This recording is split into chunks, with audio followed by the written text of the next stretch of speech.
Hello, Capricorn. We're going to be doing your love reading from November 15th to December 1st, 2021. And yeah, let's just get right into it. Let me get this all set up here. There we go. There we go. All right, perfect. So let's get your cards shuffled here and let's dive right into what Capricorn needs to know. And I'm going to open this jacket a little bit. Ooh, getting a little warm in here. A little warm in here. All right, hold on.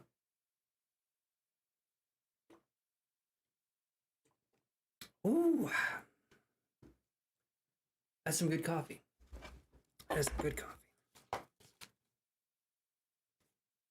It is important for a tarot reader to never sleep. So if you guys are wondering what's going on with that, don't need it. Don't need it. I just look at the cards. I get rest and rejuvenation from those. So let's see what we can find out here. So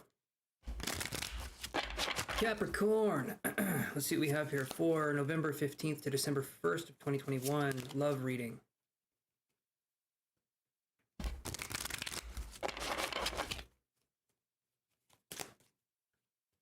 And here we go. All right, so Capricorn, what do we have here? Okay, nice. Okay. All right, so Cappies. I hope I can call you that, Cappies, or Capitans, right? No, I'm not going to do that. So we have the distorted masculine in reverse right here. Kind of hard to read the distorted ones in reverse. I'll do my best. Then we have resolving conflict. And then we have my stomach making a weird noise. And we also have worthiness in reverse. Okay. So let's talk about these. My little capybaras. Distorted masculine in reverse. This card right here.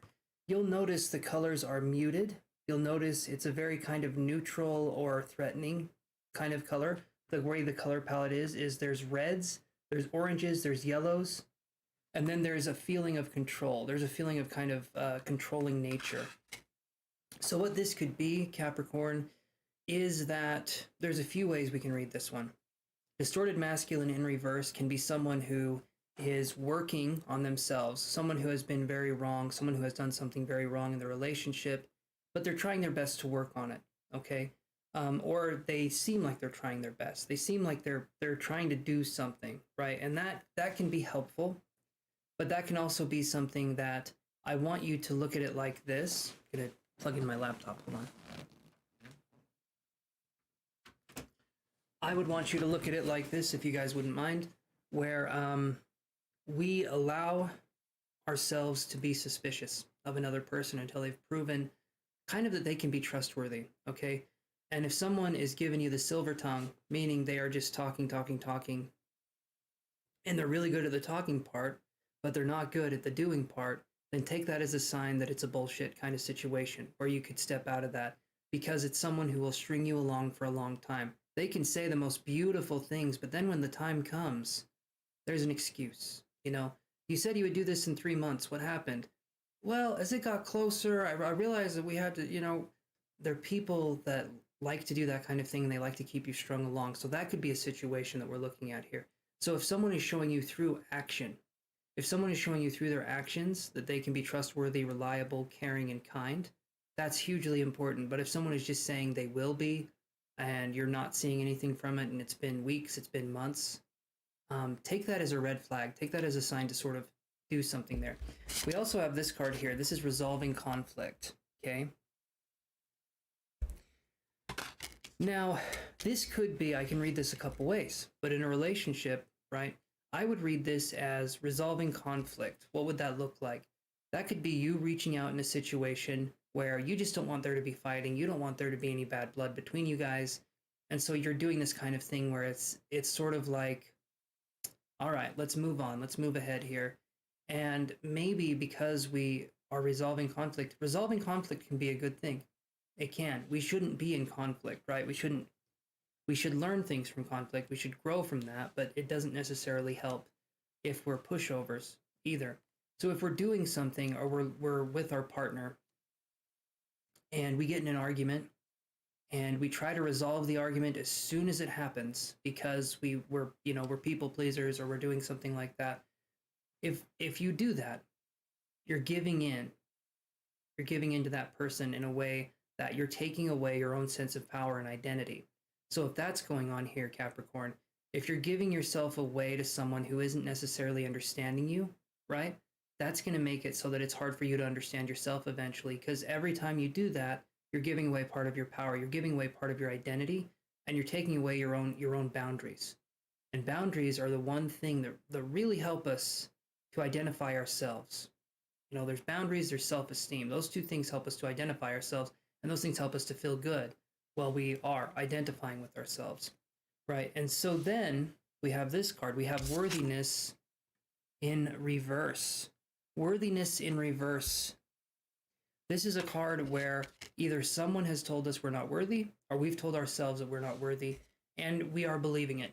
We're focusing on it. We're saying, you know what? If someone treats me that way, I deserve it, right? No, you don't. I'll let you know right now, no one deserves to be treated like shit or like garbage, okay?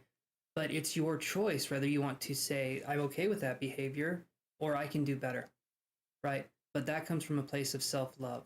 So if we're constantly soothing someone who's flying off the handle, and we're trying to make it so fights can't even start because we're constantly trying to soothe this very angry or very damaged kind of person, it's important for you to realize that you can take a step back from that role and you don't even have to play that role, right? A lot of times, if you view this kind of scenario as like a play, I talk about life being a grand play. When we're born, we're sort of forced to play a part. And over time, society gives us more and more rules on the part that we're playing, right? Hello, Solani. And when society gives us more and more rules on the part that we're playing, we bend to society's will. And as we're in relationships and we see that things don't work that way, it can make it kind of more difficult. It can make it kind of more difficult for us to focus on that, to focus on finding ourselves, or to focus on letting things go that are no longer useful to us. Okay, so let's look a little bit further, Capricorn. I'm going to draw some more cards here. I'm just going to take a drink.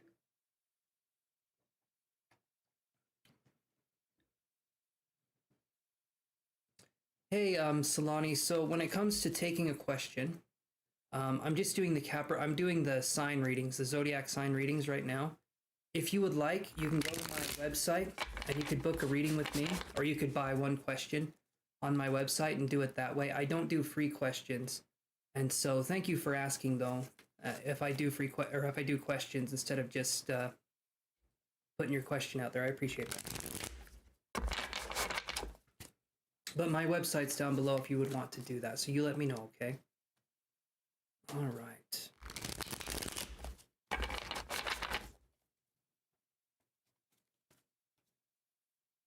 Appreciate that, Solani. Thank you. Let's see what we got here for the Cappies. Or Capricorn, I should say. Sun, Moon, or Rising. Let's see what we got. Boom. Okay. That's interesting. All right, so here's what we have for Capricorn. We have on the distorted masculine in reverse, we have death in reverse. Okay. And I'll explain that in a second. Two of Swords in reverse. Underneath, resolving conflict.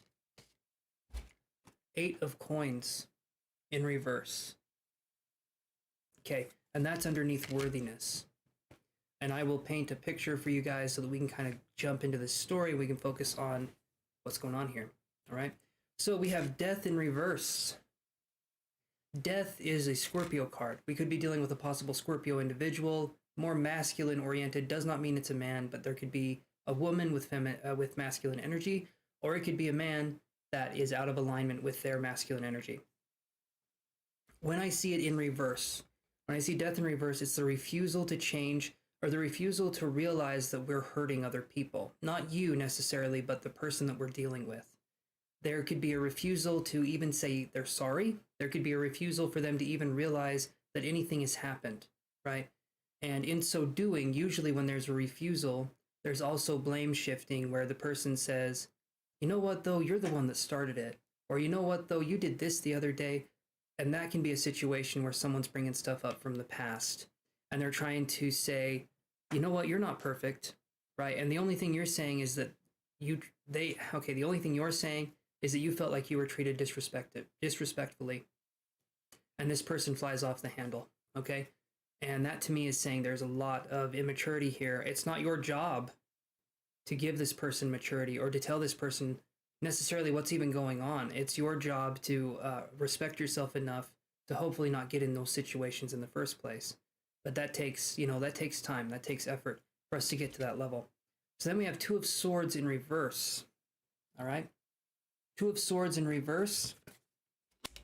This is an interesting card underneath resolving conflict. Okay? Oh, let me do this here. Two of Swords in reverse underneath resolving conflict.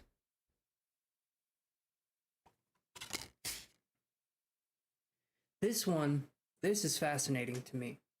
This is refusing to realize that we can change our way of thinking. Sometimes we get stuck in our way of thinking and we think there's no other way for us to think. That sounds weird when I say it out loud. Okay, anyway. But Two of Swords in reverse, it's kind of like, imagine this scenario where things are happening to us, and instead of taking the time to understand what's going on, we just say, well, that's the way it is. I can't change it. Can't change what's going on here. Can't do this. Can't do that. And we kind of become the victim in our own lives. We become this victim mentality where it's like, well, I can't change myself. It's too late for me. I can't do this. I can't do that. And we're not focusing on the fact that humans, by definition, are adaptable. In fact, we adapt more than anything else, more than any other animal that I'm aware of. Maybe chameleons have us beat, because they can change color and shit. But us, people, right, we adapt. We can change our viewpoint. We can change our way of thinking. If we're in a victim mentality, we're going to attract people that abuse us. We're going to attract people that abuse that victim mentality. And there are people that are specifically looking for other people that are more submissive, and the victim mentality is where that comes from. And again, we've talked about people-pleasing mentality, right? That's exactly what I'm talking about here. It eventually turns into victim mentality where it's like things are happening to me, they're not happening for me, but there's something going on here. If we look at just a little bit deeper, we can find different meanings. We can find something that makes a little more sense. Okay? All right, so then we have worthiness in reverse. And we have the Eight of Coins in reverse. So, Eight of Coins in reverse, worthiness in reverse. Eight of Coins is like a studying card putting things together. When it's in reverse and we're talking about worthiness, it's feeling like there's a part of us missing, but we're not necessarily looking for it. It's feeling like things could be better, things could be different, but we aren't doing anything to make it better. We aren't doing anything to focus on doing that. And what I'm talking about, simply, for my Cappies out there, what I'm talking about is emotional education. Understanding that sometimes we attract the people in our lives because we are dealing with trauma and we have trauma responses, and people that we're dealing with trigger our trauma response because they treat us just like our mom did, or they treat us just like our dad did. And we feel like that is love. We feel like that is love. And it's not. It's dysfunctional love. It's a dysfunction. And it's up to us to try to fix that, to try to focus on where we can go with it. There's a lot of books that talk about how to adjust that way of thinking. Because until we realize that it's a dysfunctional way of being, that we have a partner that's constantly unavailable or gets very annoyed when we try to talk to them or takes us for granted, that's not normal. That's not a normal relationship. There should be a give and take. There should be someone that's interested in us and we're interested in them. There should be a 50-50 kind of mentality here. But if there isn't, it means that we need to adjust our way of thinking. We need to adjust what's going on. So Capricorn, that is what I've got for you, okay? You guys are in charge. You guys are more powerful than you think you are. I promise you that. I promise you're more powerful. In fact, I was seeing like a Pegasus, almost like a, basically like a unicorn, but without the horn. Talking about the Pegasus, the wings, all of those things. That's what I'm talking about. Okay, and that to me is a symbol of purity, and it's a symbol of power, and it's a symbol of respecting your own power. Once you get to that point, we set self boundaries, we learn what's going on with us, we learn the traumas that we've gone through. All we have to do is look at how we were treated when we were children. If we keep attracting the wrong partner, how were we treated when we were children? Were we told that we would be better seen and not heard? Were we told that our opinion doesn't matter? Were there different kinds of things that happened? Because ultimately, that's usually going to be why we keep finding people that treat us like shit. They don't treat us very well. So I'm going to leave you guys with that. Please let me know if you guys want to work with me. We can do some one-on-one stuff. We can do some energy healing. We can focus on helping to get rid of some of these cycles. And so if you guys are interested, you can book a session down with me below on my website, and we can go from there, okay? And I appreciate you guys watching this video. Comment down below, let me know what's going on with you guys, and I will see you in Gemini. So, toodaloo, everybody.